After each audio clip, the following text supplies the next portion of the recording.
Hello viewers, welcome to I dream. నేను మీ సురేఖ. తల్లి కావడం ఒక వరం అని మనందరికీ తెలిసిందే. అయితే ఇప్పుడు ఈ జనరేషన్లో లైఫ్ స్టైల్ కారణాల వల్ల తెలీదు, రీజన్స్ ఏవైనా సరే ఇన్ఫర్టిలిటీ ప్రాబ్లం ఎక్కువైందనే చెప్పాలి. అయితే ఈ ఇన్ఫర్టిలిటీ ప్రాబ్లంకి గల రీజన్ ఏంటి? ఈ ఇన్ఫర్టిలిటీతో ఫేస్ చేస్తున్నటువంటి ఉమెన్ ఎక్కువగా స్ట్రెస్ ఫీల్ అవుతున్నారు కదా, ఆ స్ట్రెస్ నుంచి ఎలా బయటపడాలి, వీటన్నిటి గురించి ఇవాళ మనకి తెలియచేయటానికి మనతో పాటు మన స్టూడియోలో ఉన్నారు జాయ్ ఆఫ్ ప్రెగ్నెన్సీ ఫౌండర్ జెస్సిమా. వారితో మాట్లాడి మరిన్ని విషయాలు తెలుసుకుందాం. నమస్కారం అండి. నమస్కారం. జెస్సీ గారు, 2000 నుంచి ఇప్పటి వరకు అంటే ప్రెగ్నెన్సీ అనగానే చాలామంది స్ట్రెస్గా ఫీల్ అవుతున్నారు. అంటే డెలివరీ ఎలా ఉంటుందో, సీ సెషన్ అవుతుందో లేకపోతే నార్మల్ డెలివరీ అవుతుందో, ఏవైనా రీజన్స్ అవ్వచ్చు. ఆ పీరియడ్ని ఎంజాయ్ చేయలేక చాలామంది మదర్స్ సఫర్ అవుతూ ఉంటే ఆ మదర్హుడ్ని మీరు చాలా సెలబ్రేషన్ లాగా చేశారు. సో ఫస్ట్ ఆఫ్ ఆల్ మిమ్మల్ని అప్రిషియేట్ చేయాలండి. ఎంతోమంది స్ట్రెస్ ఫీల్ అవుతున్న ఉమెన్ని మీరు ఆ స్ట్రెస్ నుంచి బయటపడేలాగా చేసి వాళ్ళ ప్రెగ్నెన్సీని సెలబ్రేషన్గా చేసినందుకు. ఇప్పుడు మనం చూసినట్లయితే ముందుతో కంపేర్ చేస్తే ఇన్ఫర్టిలిటీ కేసెస్ చాలా ఎక్కువైపోయాయండి. ఎగ్జాక్ట్లీ. ఎక్కువగా స్ట్రెస్ ఫీల్ అయిపోతూ ఉన్నారు. దీనికి రీజన్స్ ఏమై ఉండొచ్చు అంటారండి? ఇప్పుడిప్పుడు కొంచెం మార్పులు వచ్చాయి మా దాంట్లో.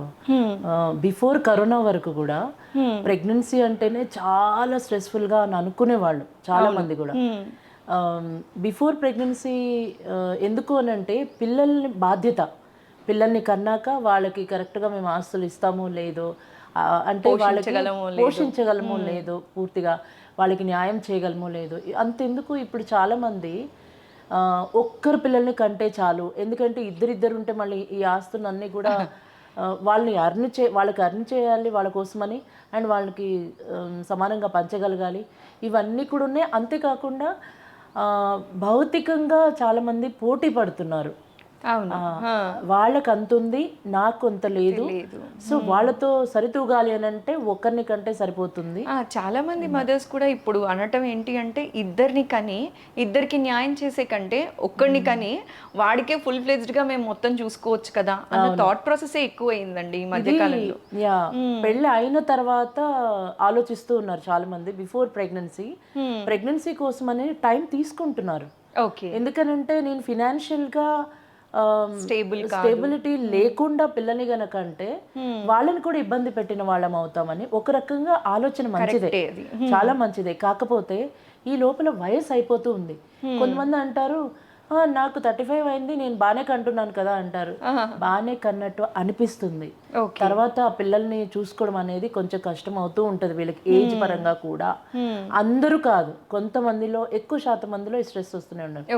అండ్ పిల్లల్ని కనాలి అని అంటే ఖచ్చితంగా భార్య భర్త ఇద్దరు సాధన చేసే తీరాలి. సాధన అంటే ఏమైనా జపం చేయాలా, పూజలు చేయాలా అంటారు. పూజలు చెప్పాలి కాదు, శరీర పూజ కూడా చేసుకోవాలి. అంటే టైంకి ఆహారం తీసుకోవాలి, టైంకి నిద్రపోవాలి.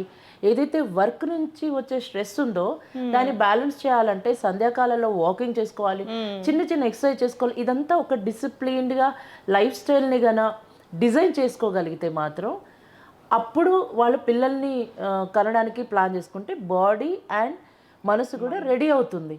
ఇక్కడ ఫిజికల్ ఫిట్నెస్ ఉండాలి, మెంటల్ ఫిట్నెస్ ఉండాలి, ఎమోషనల్ ఫిట్నెస్ కూడా చాలా ఇంపార్టెంట్. ఎగ్జాక్ట్లీ. ఇదంతా ఉన్నప్పుడు పిల్లల్ని కంటే ఆ పిల్లలు చాలా అద్భుతంగా ఉంటారు. జెస్సిమా, మీరు చెప్పిన ఒక పాయింట్ నాకు చాలా బాగా నచ్చిందమ్మా. అదేంటి అంటే పిల్లల్ని ప్లాన్ చేసుకునేప్పుడు ఓన్లీ ఆడవారిది మాత్రమే రెస్పాన్సిబిలిటీ కాదు అన్నట్టుగా చెప్పారు కదా. నాకు అది చాలా బాగా నచ్చిందండి, ఎందుకంటే వన్ సైడెడ్ అయిపోతుంది. ఎగ్జాక్ట్లీ. నేను కొన్ని ఊర్లలో చూస్తున్నాను, కొన్ని ఊర్లోనే కాదు సిటీలో కూడా అంతే. ఇప్పుడు వర్కింగ్ మెన్ కానీ ఉమెన్ కానీ ఇద్దరు వర్క్ చేస్తూనే ఉంటారు. కానీ ఇట్లా సాధన అనేసరికి ఓన్లీ వైఫ్ మాత్రమే చేయాలి, పిల్లలకి అనేది నువ్వు కాబట్టి నువ్వు మాత్రమే చేయాలని.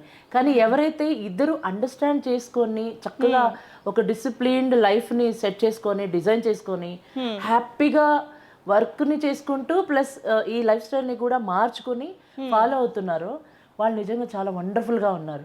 రియల్లీ వాళ్ళకి పుట్టబోయే పిల్లలు కూడా చాలా ఆరోగ్యంగా ఉన్నారు. అండ్ వీళ్ళు ఏంటంటే పిల్లల్ని కనే ముందే అదే కదా ప్రీ ప్రెగ్నెన్సీలో బీజ సంస్కార అని ఇస్తాము. ఈ బీజ సంస్కార గర్భ సంస్కారానికి ముందనమాట. బీజ సంస్కార అంటే ఇప్పుడు మనం ఒక పొలంలో పంట వేయాలంటే ఆ పొలంని దున్నాలి, తర్వాత దాన్ని సాగు చేయాలి, సాగు చేసిన తర్వాతనే దాంట్లో పంట అనేది వేస్తాం. సో అలాగే ఇక్కడ కూడా అంతే, భార్య భర్త ఇద్దరు పూర్వకాలంలో చూసుకున్నట్టయితే పిల్లల్ని కనాలంటే చాలా మంది యజ్ఞ యాగాదులు చేసేవాళ్ళు.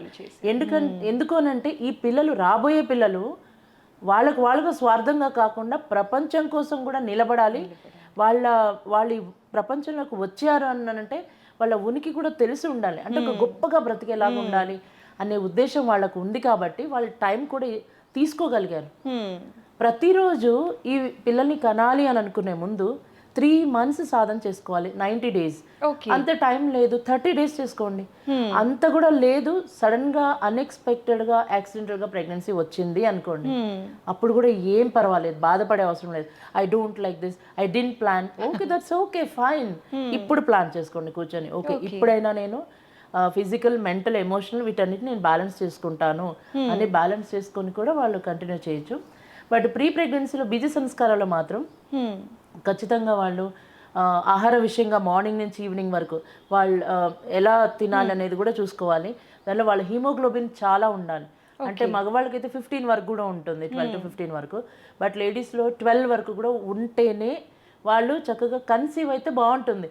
లేదు మాకు 10 ఉంది, 9 ఉంది, 7 ఉంది, అయినా కూడా కన్సీవ్ అయ్యాము అని అంటే, 12 ఉన్న వాళ్ళు కన్సీవ్ అయితే పుట్టే బిడ్డకి 9, 8 ఉన్న వాళ్ళు పుట్టే బిడ్డకి చాలా డిఫరెన్స్ ఉంటుంది ఆరోగ్యంగా ఉండడానికి.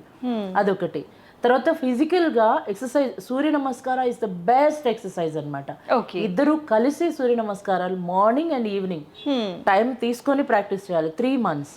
తర్వాత ఎమోషనల్ గా ఇప్పుడు వర్క్ స్ట్రెస్ ఉంటుంది అండ్ హౌస్ వైఫ్ కూడా స్ట్రెస్ ఉంటుంది. మార్నింగ్ నుంచి వీళ్ళకి 24 గంటలు పని ఉన్నట్టు ఉంటుంది, 20 hours they have to work. So ఇద్దరు కలిసి ప్లాన్ చేసుకొని ఓకే ఈవినింగ్ టైం ఈ స్ట్రెస్ వచ్చినప్పుడు దాన్ని మొత్తం మళ్ళీ బ్యాలెన్స్ చేసుకోవాలి అని అంటే pranayama helps a lot. Evening walking, ఇద్దరు కలిసి వాకింగ్ చేయాలి. లేదు ఆఫీసులో ఉన్నారనుకోండి, ఎవరికి వాళ్ళుగా కూడా అట్లా ఏదైనా సరే ఇద్దరు అండర్స్టాండింగ్ మీద, అండర్స్టాండింగ్తో, మంచి అండర్స్టాండింగ్తో వర్క్ చేసుకుంటూ ఉండాలి. ఇద్దరి మధ్య ప్రతి ఫ్యామిలీలో ఎవరింట్లో దోశ వేసినా తూట్లే అంటారు కదా హోల్స్ అని, ప్రతి ఒక్కరింట్లో అన్నీ ఉంటాయి. గొడవలు అవన్నీ లేకపోతే ప్రేమ అనేది కూడా బలపడదు. ఉంటాయి అన్నీ, కానీ అండర్స్టాండింగ్, మంచి అవగాహనతో, అండర్స్టాండింగ్తో ఇద్దరు ఓకే అలిగి కొన్ని రోజులు మాట్లాడుకోలేదు అనుకోండి, ఆ మాట్లాడుకోని సమయంలో లోపల ద్వేషము ఇదంతా రాకూడదు. అది రాకుండా ఎమోషన్స్ ఎఫెక్ట్ అవ్వకుండా చాలా జాగ్రత్తగా సాధన చేసుకుంటే చాలా బాగుంటుంది.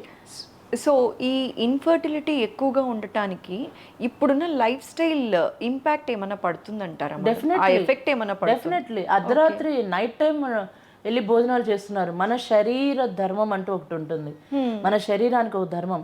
సాయంత్రం అవ్వగానే సూర్య అస్తమయం, సన్సెట్ అయ్యే టైంలో ప్రకృతిలో ఒక మార్పు వచ్చినట్టు శ్వాసలో కూడా మార్పు వస్తూ ఉంటుంది. ఆ టైంలోనే సాధన చేసుకోవాలి. దాని తర్వాత 7:30 మ్యాక్స్. 7:30 తర్వాత అసలు ఏమి తినొద్దు. వాళ్ళు చాలా ఆకలిగా అట్లా ఉన్నారనుకోండి, టేక్ వాటర్ ఆర్ ఏమైనా సూప్స్ తాగొచ్చు, కానీ ఫ్రూట్స్ ఇవన్నీ night time not suggestible. So any soups తీసుకోవచ్చు. తీసుకుంటే మాత్రం టమ్మీ కూడా ఫుల్ ఉంటుంది. అందులో కొంతమంది నైట్ టైం వర్క్ చేసే వాళ్ళు ఉంటారు, నైట్ షిఫ్ట్లో ఉంటారు. ఒకవేళ వాళ్ళు నైట్ షిఫ్ట్ చేసినట్టయితే డే టైము శరీరానికి ఎంత నిద్ర కావాలో అంత నిద్ర పోవాలి. రాత్రి నిద్ర ఉండదు. ఎస్పెషల్లీ ఈ యంగ్స్టర్స్ ఉంటారు చూడండి, అంటే బిఫోర్ మ్యారేజ్ కూడా వీళ్ళకి నైట్ లైఫ్ ఎక్కువ అలవాటు అయిపోతుంది. కనీసం డే టైం అన్నా పడుకుంటారంటే డే టైం కాసేపు పడుకుంటారు, తర్వాత పడుకోరు. ఎవరైనా పడుకోవాలన్నా కూడా డిస్టర్బెన్సెస్ ఎక్కువ ఉంటాయి కదా, ఏదో ఒక కాల్స్ రావడము, కాల్స్ పక్కనే ఉంటుంది, ఫోన్ కాల్ రాకుండా పరిగెత్తి వెళ్ళడం, బ్రష్ చేశారా, స్నానం చేశారా, సంబంధం కూడా ఉండదు. సో బట్ వాళ్ళకి ఏంటంటే ఎప్పుడైతే హెల్త్ ప్రాబ్లం వస్తుందో, ట్రిగర్ అవుతుందో అప్పుడు జాగ్రత్త పడుతున్నారు. లైక్ కరోనా, మనకి అప్పుడు కరోనా వచ్చే ముందు వరకు ఉన్నారు అందరు మామూలుగానే ఉన్నాము.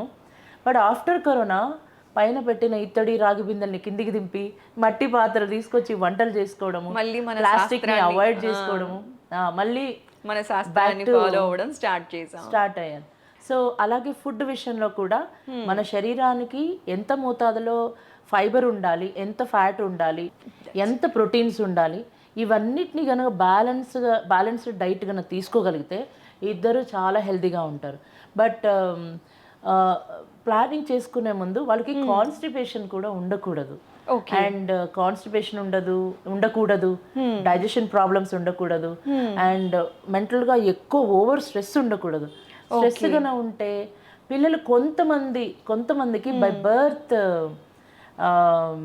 అన్హెల్దీ పిల్లలు పుట్టడానికి ఛాన్సెస్ ఉంటాయి. మోస్ట్లీ కాకపోతే ఏమైపోతుంది అంటే ఇన్ఫర్టిలిటీ ఉమెన్ లో స్ట్రెస్ ఎక్కువైపోతుంది. అవును, ఎందుకంటే మన జనాలు పెళ్ళైన 6 నెలలకే స్టార్ట్ చేస్తారు. పెద్దవాళ్ళకి ఎగ్జాక్ట్లీ పెద్దవాళ్ళకి మీ నుంచి నేను చెప్తున్నాను ఒక ఇంపార్టెంట్ చెప్పాలని, మీలాంటి వాళ్ళు ఖచ్చితంగా అలాంటి మెసేజ్ ఇవ్వాలి మేడం. సెన్సిటివ్ క్వశ్చన్స్ తో మనిషిని చంపేస్తున్నారు లిటరల్లీ. ఎగ్జాక్ట్లీ. ఏంటి సంవత్సరం అయిపోయింది ఇంకా పిల్లలు అంటే ఏదో ప్రాబ్లం ఉంది అని అంటగట్టేస్తున్నారు. ఒకవేళ పెద్దవాళ్ళు ఎవరైనా ఇలా మాట్లాడితే మాత్రం అది మహాపాపం. దయచేసి ఎవరిని అడగకండి. ఎప్పుడు కంటావు, ఎప్పుడు పిల్లల్ని కనాలి అనేది వాళ్ళకి మాత్రమే సంబంధించింది. పెద్దవాళ్ళు వాళ్ళందరూ నన్ను అడుగుతున్నారు, మీ తాత వాళ్ళు ఊరు వెళ్తే వాళ్ళు అడుగుతారు. అడిగితే డబ్బులు ఇవ్వాలి అని అడిగి చూడండి, ఎవ్వరు అడగరు.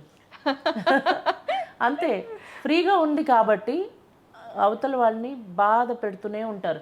ఎప్పుడు ఒకరు అయిపోయారు అనుకోండి, ఒకరు అయిపోతే ఒక్కనేనా, ఒక్కని కాదు ఇద్దరిని కనాలి, ఇంకెప్పుడు రెండోది ఎప్పుడైతే ఏంటి. సో దయచేసి పెద్దవాళ్ళు ఎవరిని కూడా, మీ కోడల్ని కావచ్చు, మీ పిల్లల్ని కావచ్చు, దయచేసి వాళ్ళని ఇబ్బంది పెట్టకండి.